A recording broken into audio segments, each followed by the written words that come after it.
Everything is on the internet today, isn't it? Whatever you want.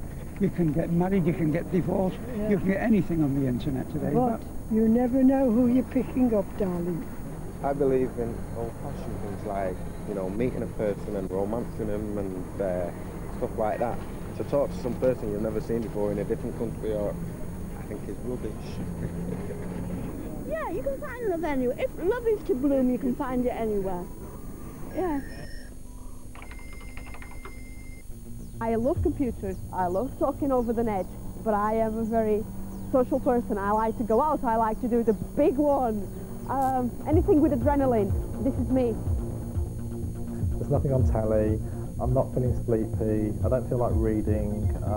So I pop on the internet, pop on IRC, and I can chat to people.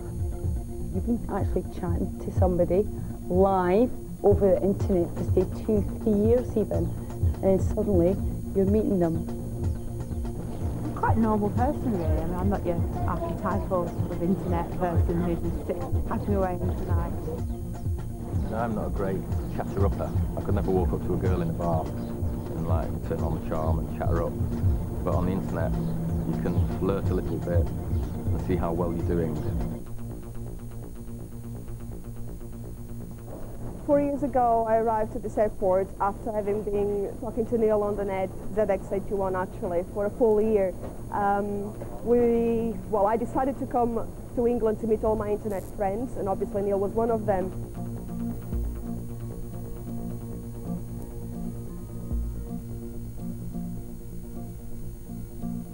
I got into university, and a friend of mine had access to IRC through the university's computers.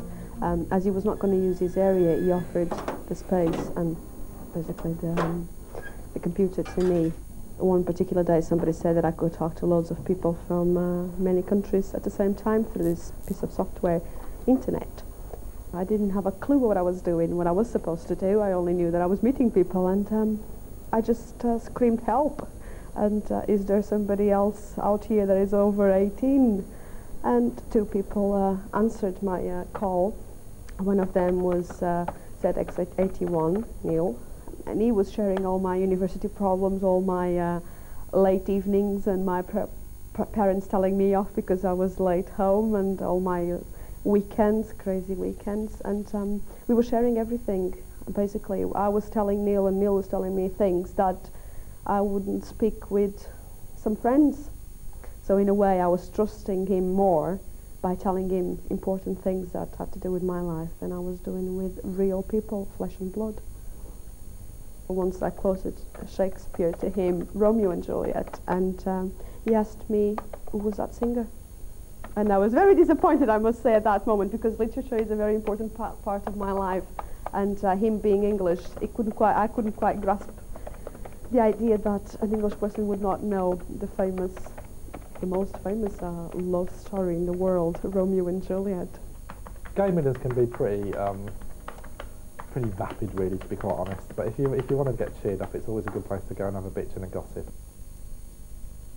I think I look for a variety of things on the internet, from friendship to chats to people who share the same interests, through to sex, basically. But lots of gay people who are in the process of coming out, who live in rural areas, are often very isolated. You know, they don't know anybody gay, maybe they haven't told their family they're gay, maybe people are hostile. They can get on the internet and they can talk to people who are just like themselves, who've been through the same things, who they can get advice from, they can share the good times and the bad times.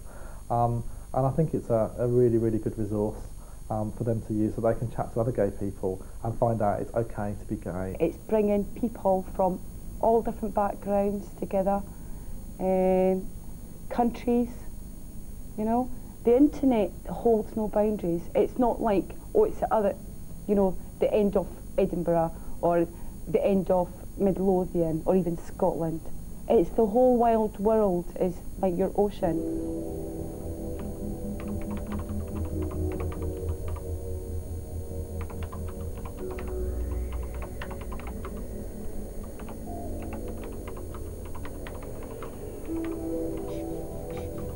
If a lass is blonde, blue-eyed, she's definitely going to be the match for a bloke. or if the guy is handsome and muscled and all this, and then he's going to be the good catch. Well, on IRC that doesn't work like that. You first meet what the person is like. Well, I was nervous. I mean, there was a lot of anticipation built up over the 5 or so months that we'd been chatting to each other.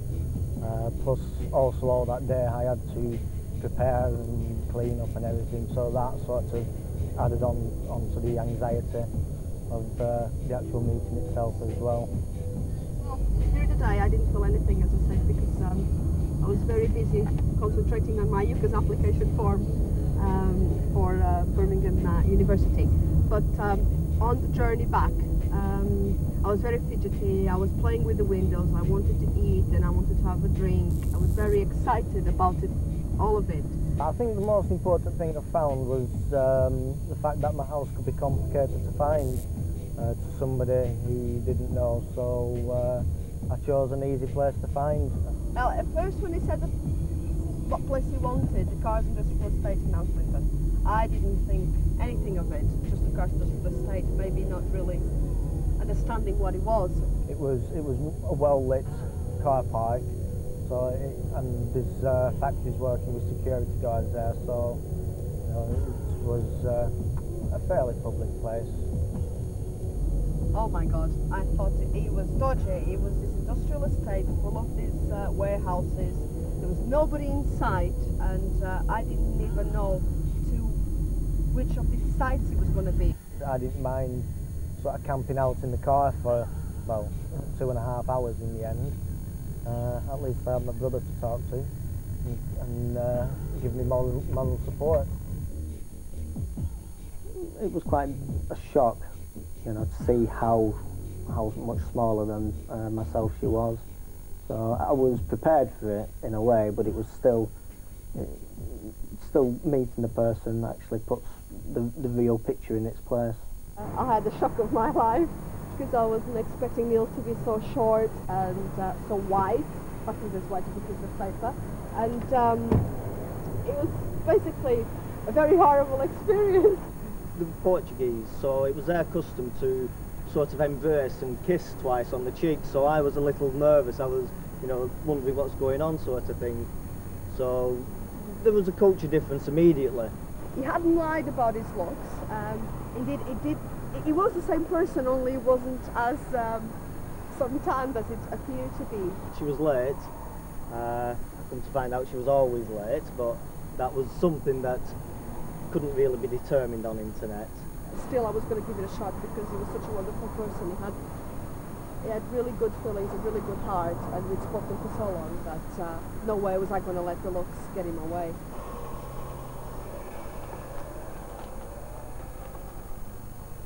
I've just come out of a relationship that I've been in for 5 years, and that ended about 6 weeks ago. So it's okay during the day, so I could cope, but at night, you know, I couldn't sleep. Popped on the internet, popped into Game Midlands and chatted to people at a time when it probably wasn't a good idea to phone up a friend at 3 o'clock in the morning and say, oh, I feel crap, you know, to come over and have some toast and hot chocolate and talk to me. So I had my toast and my hot chocolate and my big packet of fags and chatted away to people on the internet. The other thing I was thinking about is that I'm not in a relationship at the moment, but one day soon I might be. I might meet the man of my dreams and my life partner and settle down for the rest of my life. And I think I've got as good a chance of doing that on the internet as I have anywhere else.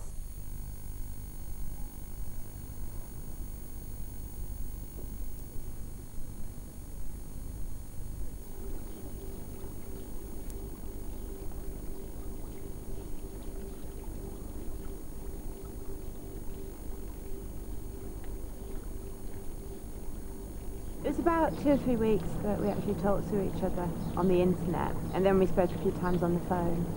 And then I was living in Bristol and I played in a band, and Mike came to see one of our concerts, and then the week after that I moved up to Manchester. I got so taken with the band that I decided I wanted a member of the band living with me. Yeah, I was in a relationship at the time. It's quite a long-term relationship, and I think I was getting quite bored with it, and I don't think that I would have been susceptible to meeting other people on the internet or anyone else unless I'd been actually bored with the relationship in the first place. When she told me that she was going to live with somebody that she'd only recently met, she sounded so happy. and she hadn't been very happy for a long time. That I was really pleased. I thought it was lovely. And I'd hardly known my husband at all before we decided to get married, so I could hardly complain anyway. Yeah, the internet can be dangerous if you just meet someone on the day that you start speaking to them, like some people do when they're looking for the one thing. But if you get to know someone first on the internet, I think you'll be able to suss out whether they do have mental problems and are psychopathic.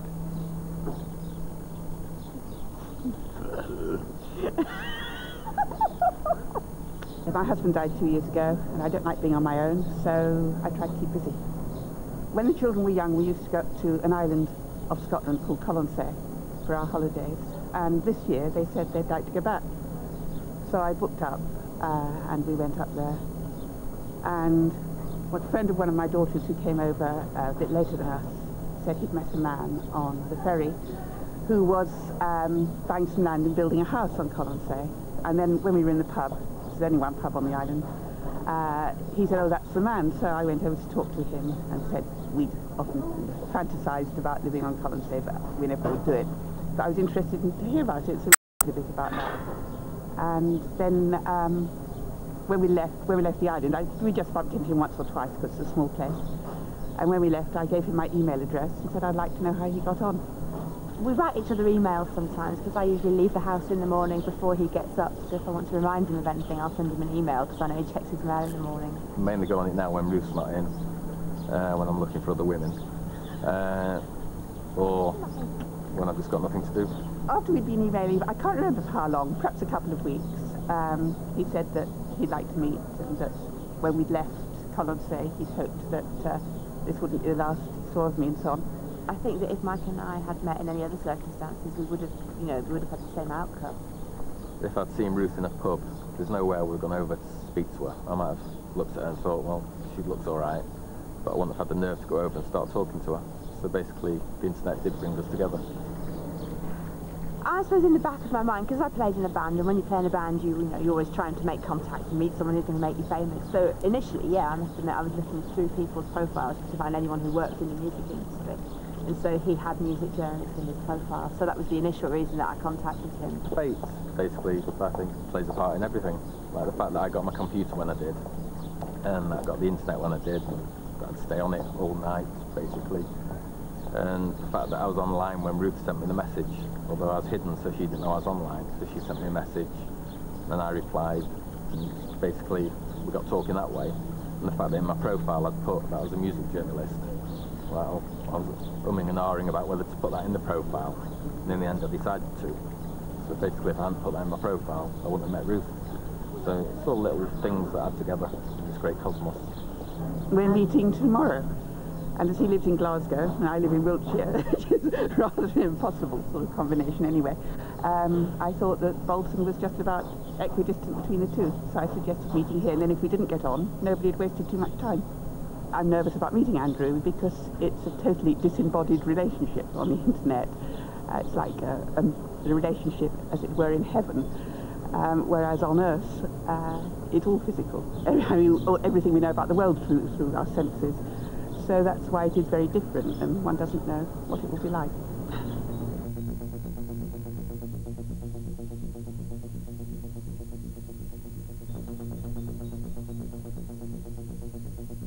We did actually know some intimate details about each other because we'd been communicating, etc., telling each other secrets and things like that. So, in a way, we were starting a fresh relationship, physically.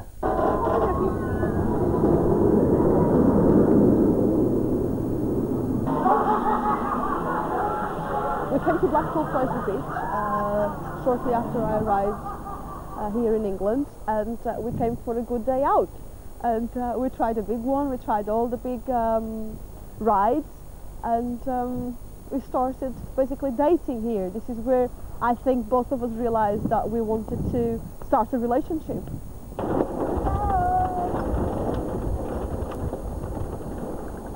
First year we were together, it was very intense, very loving, as in a young couple's relationship, really, together. And over the time, it just gradually, the passion started fading, and we ended up more like friends really than anything else. When I actually met her, I found out that she was a smoker. So one of the first things I noticed was she smelled of cigarettes, which sort of put down the actual meeting at the time. Oh, there's a million things that you can't determine over the net because you're talking through a computer. For instance, he snores. I didn't know he snored. I didn't know that he burped. I didn't know that. Little things like that, really. It started not to work, I think, because I'd grown comfortable in the relationship and sort of got lazy with the romance, etc. I think the cultural difference did play quite a huge part in it. For example, we liked completely different foods. It were completely different tastes. She would eat at the dinner table, she'd cook a big meal, and I didn't really like the food that she cooked, so I would order pizzas and kebabs, etc. And I'd eat junk food all the time, so there we were already split. For the entire evening he'll watch TV over the computer, he'll play his games, he'll research the net, he'll talk, he'll do anything as long as it has a computer involved. The fact that Neil was always isolating himself and wanted to do all these things with his computer, it slowly tore us apart. It came to a point where we had reached a stage where we were engaged, about to get married, and I had to stop and weigh my situation with him and my feelings for him.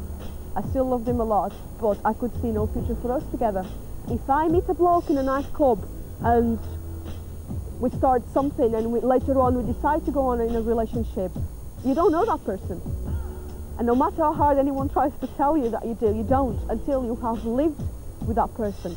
So it doesn't matter whether it's been on a computer, on a nightclub, on a supermarket, walking in the streets, it doesn't matter the place, it's what you make of it when you are together. Yeah, it did get me annoyed sometimes, and I would have loved to have switched him off. I don't feel that the computer was to blame for the decline of the relationship.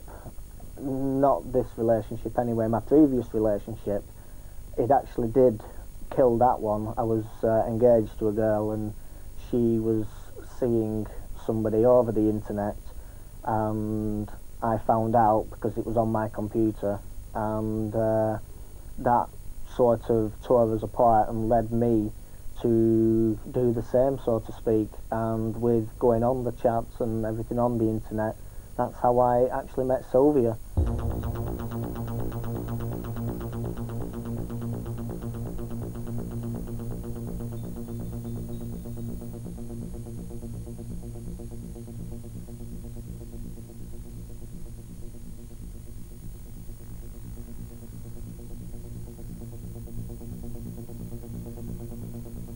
Well, I hadn't really anticipated very much because I knew that it would be very different.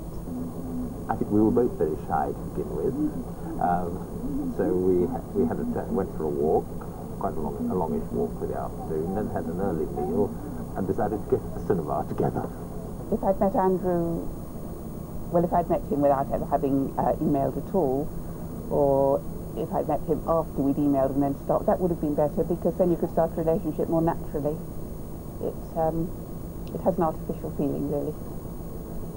Talking to them via a computer, there's a delay. You can answer questions, you can pose questions, but you don't get immediate feedback. It's not like a conversation. You get immediate feedback, and you see from the answer to the very first question, you may see how things are going, how the conversation, what turns it's taking. I don't think I would ever bother to talk to anyone on the internet who I hadn't met. I mean, I don't go onto the internet normally. So that, no, it was only meeting him. But then if I'd met him and not emailed, I wouldn't have ever seen him again either. It was a combination of the two things. I don't know which way it's going to go. I think we will certainly remain friends. We will certainly keep on going the correspondence. Whether it gets further than that, I'm not sure yet. I've no idea how the relationship's likely to go from here. I don't know whether I'll ever see him again. I don't know whether I want to or whether he wants to. Remains to be seen. In a way, talking to them by computer is like talking to yourself. You haven't really got an image of the other person there. So when you do meet them, it's a different person, and you have to start the relationship from the beginning. If I'm having a horny chat with somebody who I'm never going to have sex with in real life, it's what you call cyber sex, you know, then, which I see is just the same as pornography, although you don't have to use pornography, you can just talk, and you can talk sexy, you know, and it's great fun, and it's anonymous, and it's cheap, and it's free, and there's no hang-ups. And what a great way to be unfaithful to your partner, by typing in some letters, you know, and not actually going off and having sex with somebody else and all the problems that has in your real relationship. So I think it's a pretty good outlet for people's frustrations and you know, sexual fantasies and whatever. No, you can't have a sex relationship on the internet. It can't be determined to be real. And unfortunately, my view is too many men think the internet is about sex, and it's not, and they think the chats are for sex, and it's not. And unfortunately, a lot of men end up chatting other men who think each other are women. Men harassing you over the internet chats. They are chatting what they want to do to you, or they are doing, or they think they are doing to you right then. They are very explicit on what their virtual rape is, and it can be quite nasty in what they say. And unfortunately, a lot of people out there can be very upset. I'm sure the first thing a woman's got to find out in any chat is where the ignore button is. Webcam software is free. Even though your kid has not got a webcam, they can still see pornographic pics live with somebody trying to contact them. Right? And do realise they've got to get some kind of protective software that protects your kids from the really nasty things out there, because they are exposed. Right? You might think your kid's nice and safe in the bedroom. No, they're not. Not in front of a computer. That's all I can say. I had just broken up my relationship with Neil, which was almost a year relationship, and it was quite hard for me. My mother had a stroke. I had been made redundant at work, so I was feeling very low, very down. My self-esteem was practically non-existent. I felt like it was the end of the world. I didn't have any money, I didn't have any job, my mother was down, I couldn't do anything. So I reverted to IRC, internet, and I went in and I found this person that I knew already, but I didn't know that well, and I was there ready to help me and to hear me out. And he sort of opened my eyes to, this is not the end of the world, there are still people out there who will help you, and if this is a door that it's closed, it certainly means that another door will open. And at least he got me into that frame of mind, into thinking that, and that was really, really great, and I am very thankful to him for having done that, for having been that person. And I'm always looking for new friends, people to talk to, something that's different from what I've been stuck with for the last year or so.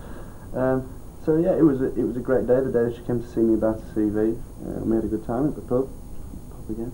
And then we spoke on the internet. I'd like to see how people are getting along. I always talk to people if I haven't seen them for ages. I'll send them an email every now and again and see what they're up to. And we just met more and more. And I found it strange the fact that she was coming up quite a lot. So I did wonder about her there slightly, what she was up to. There was a fight in a channel, a public channel, England, and I was fighting with another person called Toon Love, and that's how we started, I think. You were sort of a mediator. I see a lot of fights in the channel. I like to be the mediator and sit back and chill out and watch everybody else fighting, really, because I don't mind conversations, but when voices get raised, it's not my sort of thing. Oh, he corresponded to the photograph. He was again completely unarticulated, and I'm not going to do that funny face again. But yeah, he was very tall with a funny hairdo. In fact, that was one of the things that he told me. You'll know who I am because I am the man with the do, wasn't it? Yeah. And yes, indeed, he was the man with the do, because as soon as I got in the pub, I knew he was him. It couldn't have been anyone else with a hair like that. It could only be him. To the picture, her face was the same, though her outfit in the picture didn't leave me much to the imagination. It was a very strange outfit. Looked like she'd been doing a barn dance or something with that grey outfit on. It was strange, but she did say quite a lot about motorbiking and when we were chatting on the net, and I didn't see any of that at all, and I still haven't really seen any of that at all apart from the motorbike she keeps in the cupboard. Nothing made me go for it, or nothing put me off going for it. I had a bad experience. I'd been with somebody that I met on the net, had a very long-lasting relationship, and unfortunately didn't work out. But I wasn't definitely going to let that stand in my way. When I met Dom, and I saw that yes, he did correspond to what I wanted in another man, so I wasn't going to let that influence me, and in no way did it prevent me or make me go forwards. It didn't have any weight at all. I just liked him, and that was it. And usually I take my chances, so I took my chances, and there you have. Well, my first impression was, what a short ass. She's a lot shorter than me anyway, quite a lot of people are. But after sitting down and talking to her, she's fine. She's great. She talks a lot, but she still does now. But being a talkative person, there's nothing wrong with that at all. At least it keeps the conversation going. He was like a walking stick, right? With his fluffy hair going everywhere. It's like all the time. And he never sits, which actually you are doing today, so it's going to look bad, but he never sits straight or anything. He's always moving around and jingling around. So yeah, it did seem like completely crazy, and I like that. That was basically my first impression. Lovely curls, a funny face. This is what it is all about. A good time, a couple of drinks, and meeting some friends.